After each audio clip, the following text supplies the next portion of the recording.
Luke 24. But on the first day of the week, at early dawn, they went to the tomb, taking the spices they had prepared. And they found the stone rolled away from the tomb.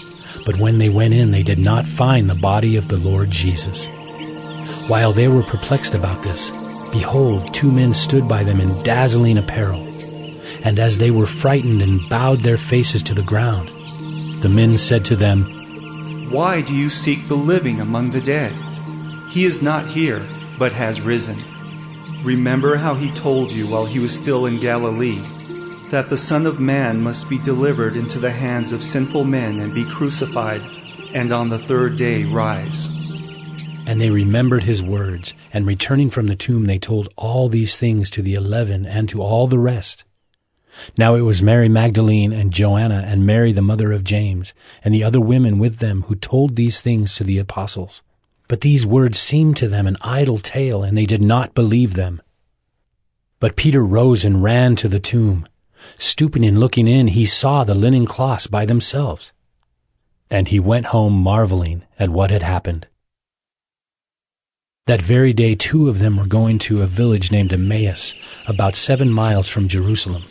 And they were talking with each other about all these things that had happened. While they were talking and discussing together, Jesus himself drew near and went with them. But their eyes were kept from recognizing him. And he said to them, "What is this conversation that you are holding with each other as you walk?" And they stood still, looking sad. Then one of them, named Cleopas, answered him, "Are you the only visitor to Jerusalem who does not know the things that have happened there in these days?" And he said to them, "What things?" And they said to him, "Concerning Jesus of Nazareth, a man who was a prophet, mighty in deed and word before God and all the people, and how our chief priests and rulers delivered him up to be condemned to death and crucified him. But we had hoped that he was the one to redeem Israel.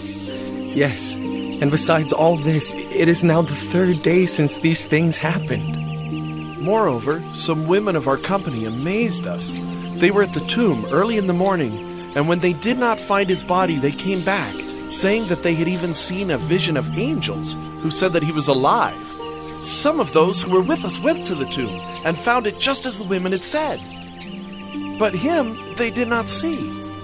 And he said to them, "O foolish ones, and slow of heart to believe all that the prophets have spoken.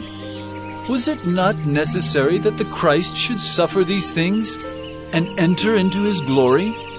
And beginning with Moses,